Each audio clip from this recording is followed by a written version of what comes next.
Cześć, tu Wals AppGallery. W dzisiejszym wideo chcę Wam pokazać, czym grozi, a raczej co daje współpraca całego państwa.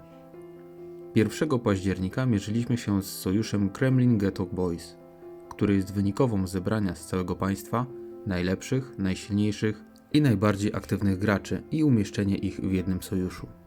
I jest to zdecydowanie idealna taktyka w starych państwach, ponieważ odpływ graczy z gry jest bardzo zauważalny.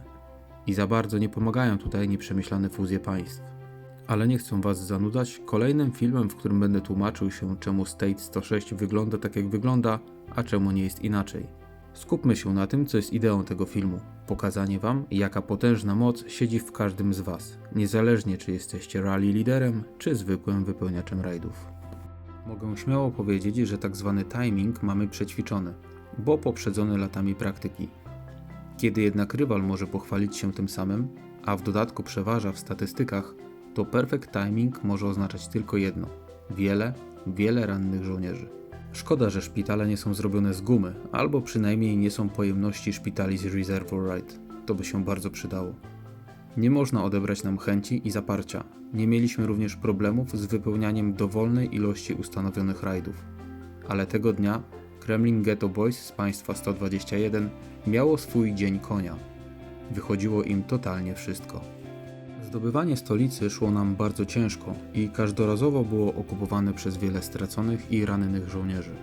Nawet będąc w bardzo aktywnym sojuszu, takim, który zazwyczaj nie ma żadnego problemu z leczeniem i używanie przyspieszeń leczenia to naprawdę rzadkość, tak tego dnia sam zużyłem ponad 2 miesiące czasu na przyspieszenie leczenia i to będąc na talentach ekonomicznych.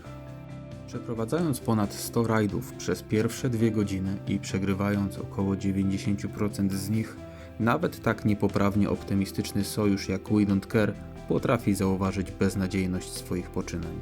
A więc niewiele myśląc, a jeszcze mniej mogąc, zrezygnowaliśmy z próby podbicia stolicy państwa 121. Swoje kroki skierowaliśmy do wież i zgadnijcie, kto na nas tam czekał. Dokładnie tak, sojusz Kremlin Ghetto Boys. Dalej nie mogę się przyzwyczaić do tego, jak okropnie brzmi skrót tego sojuszu. Postanowił nas upokorzyć tego dnia. I tam, gdzie chcieliśmy się udać, aby gracze mogli zdobyć punkty w fazie wojennej State vs State, tam czekali oni. A więc dostaliśmy lanie w stolicy państwa 121. Następnie poszliśmy do wież i tam również dostaliśmy srogie lanie. Gdybyśmy zawalili timing rajdów, moglibyśmy to usprawnić. Gdybyśmy mieli zbyt mało aktywnych graczy, moglibyśmy usprawiedliwić tę porażkę. Co jednak w przypadku, kiedy masz wystarczającą ilość graczy, a liderzy rajdów wykonują perfekcyjnie zgraną pracę? Na pewno była to jedna z najcięższych i najtrudniejszych walk, jakie stoczyliśmy. A rywal był po prostu zbyt silny, zbyt zgrany i zbyt potężny. Tym razem wracamy na tarczy, ale zapowiadam Wam, wyliżemy się ze starych ran i jeszcze wrócimy do 121. Trzymajcie się, cześć!